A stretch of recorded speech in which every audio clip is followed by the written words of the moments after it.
লক্ষ্মীপুরে হাবিবপুর রহমানিয়া নুরানি মাদ্রাসায় অভিভাবক সমাবেশ অনুষ্ঠিত হয়েছে।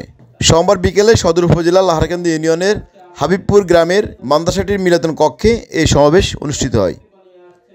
এই সময় ক্ষুদে শিক্ষার্থীরা ইসলামী সঙ্গীত, কৌতুক ও সচেতনমূলক অভিনয় করে উপস্থিত সকলকে মুগ্ধ করে।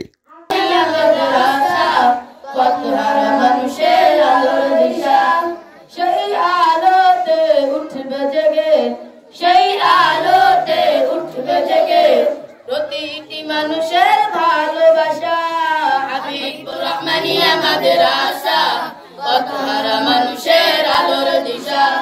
হাবিবপুর রহমানিয়া মাদ্রাসা, পথহারা মানুষের আলোর দিশা। মাদ্রাসা প্রধান শিক্ষক মোহাম্মদ আরিফ হোসেনের নিমন্ত্রণে আয়োজিত সমাবেশে উপস্থিত ছিলেন একে এমরুজ্জামান, মঞ্জু মোল্লা, মাসুম মোল্লা ও মহিউদ্দিন পাটোয়ারি সহ অনেকেই। মোহাম্মদ রুহুল হোসেন, লক্ষ্মীপুর।